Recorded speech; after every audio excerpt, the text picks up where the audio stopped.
race toward the goal not yet achieved, and doing so he has displayed courage wholly to be admitted. Now that's the author.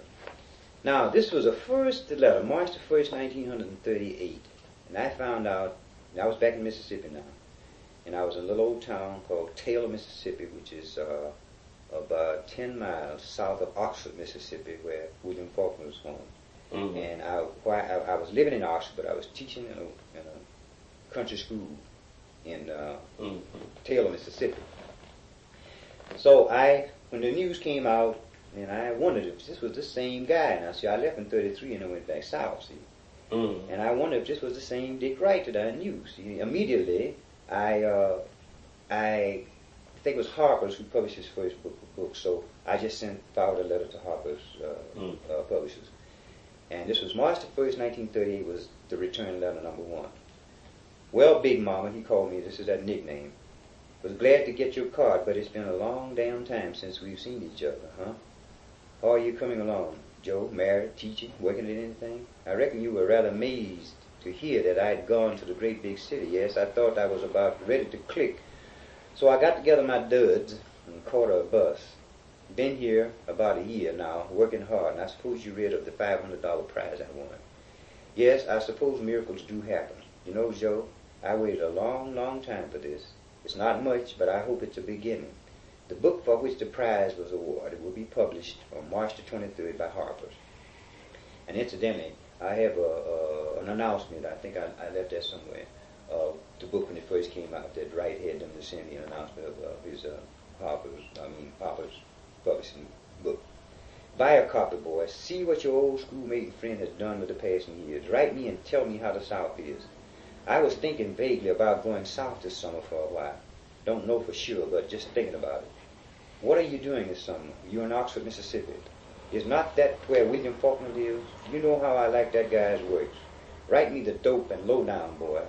And you know how hard it is for a Negro writer to sell his stuff. So spread the word about my book coming out so the guys will buy it. If I can't make a go of this one, then why should I go on writing? But I'm not downhearted, not by a long shot. Say, do you ever hear from E.O. Jackson, Mississippi? Boy, I'd like to see that bird just once more. What was that? He said, I'd like to see that bird. He's just speaking of Jackson as being a bird once more. And before I forget, I saw Wade Griffin. Now, Wade Griffin is from Jackson, Mississippi. He lives in New York now, over in East Bronx. I was there year before last and visited. And he works for where they check before going out of the country. Customs. Customs. Yeah, he works for Customs. And he asked me, is he as fat as a Christmas turkey? And I saw Bonnie Reed. Now, Bonnie Reed was another fellow from Jackson. These fellows weren't as close, to the Klan and with us like these, but these were just casual fellows that left early and then they went on over to New York. And down in the note here, he explains what Big Mama and Gowdy were Wright's boyhood nicknames for Joe Brown. Then he says Wright moved from Chicago to New York in the spring of '37 to become the Harlem editor of Daily Worker. The prize was awarded by Harper for new authors. The book was Uncle Tom's Children. Okay, the admiration was reciprocal. After reading Black Boy in 1945, Faulkner wrote to Wright, it need to be said, and you should say it well, though I am afraid I am speaking now from the point of view of one who believes that the man who wrote Native Son is potentially an artist, it will accomplish little of what it should accomplish, since only they will be moved and grieved by it who already know and grieve over the situation. And you said it well as it could have been said in this form. Now, in that letter, this letter is taken from Constable Webb's biography, but my name was mentioned that Faulkner told Wright that he had met me in Oxford, Mississippi, and this is the letter that Wright always kept on his desk, as I found out. Oh, did he? Yeah, and as I said, Constable Webb sent me this typescript, but it didn't have the signature of Faulkner, but she said it because it was framed, and I guess you'll see that when you go over to France.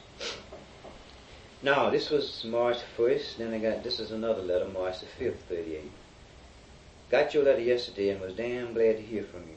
Boy, you don't know how good it made me to feel to know that you had joined the YCL. Now, I wasn't, I had to make myself clear on this because when I sold these letters, you know, in Mississippi, there couldn't have been a Young Communist League whatsoever. Yeah. You know this yourself. Yeah. All right. He said, that's great. Saying you are now in the mainstream of mankind's history. But I did meet a guy who was an organizer in that area. And I did go to New York, kind of like an observer.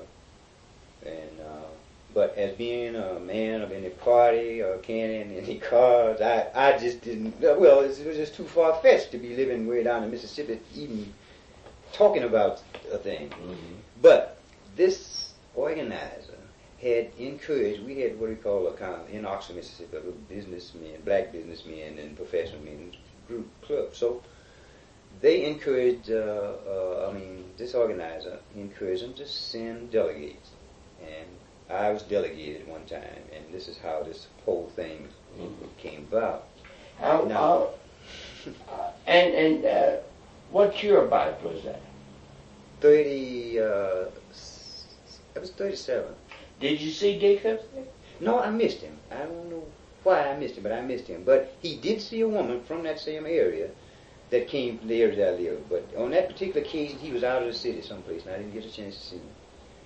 All right, he says, now you're in the mainstream of mankind's history. You have taken your place alongside of those who are changing this world. That, in my opinion, is the best thing a Negro can do in this day. I do wish I could have seen you when you were in New York.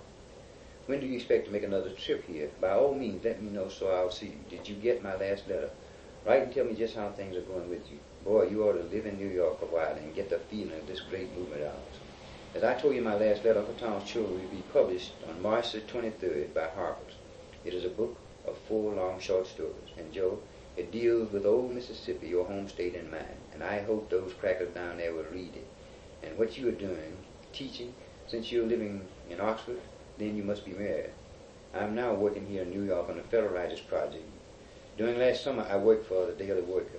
I want to get back out into the other states as soon as I can. I just simply do not seem to be a city guy. The folk I write about live in Chicago, Memphis, and down there in old Mississippi.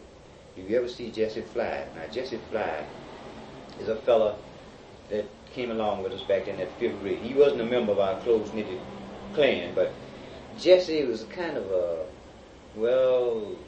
schizophrenia. Like, he worked for the United States Department of Interior. He went in service. In early years, Jesse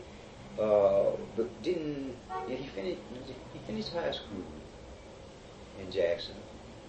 And then he passed the postal exam and carried mail, married some girl that was way beyond his level.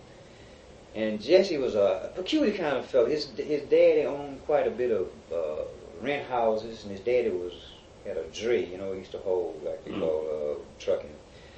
And but I understood that Jesse was kind of had these two personalities, and he came after he quit the Interior. He last time I saw him here in Chicago, he was taking medical technician's work, and then next time he was studying work doing something with electronics. Then he finally left here. His father died in Jackson, and I understand now he's back in Jackson, and somebody tell me he had him a farm now. This is the kind of a curious kind of a guy. So he asked me about old Jesse Fly. I said, if so, give him my address and tell him to write me. Give my regards also to any of the old class and schoolmates of ours that you may see. Now, on the notes there, she makes mention that the Young Communist League, early in 1932, Wright joined the Chicago chapter of the John Reed Club, an organization for writers, artists, and intellectuals, which was organized by the Communist Party in 1930. In spite of considerable intellectual stress, he remained a party member until 1936. So he gets down to my part here. All his life, Wright remained a Marxist and thought of himself as a part of the proletarian movement. Joe C. Brown only dabbed briefly with the Communist movement. Like Wright, he saw that the problem of the Negro is more inherent in race than in the class struggle. He has always been a civil rights militant. Now that's the way he I got kind of bothered about this thing too. Well, did you agree or what did? Or what bothered you about it? Oh, just by the inference that I would belong to the league. Oh yeah. Time. I wasn't. There's some of the things that that were advocated were were good, I think, because the reason I said is later years, I was questioned.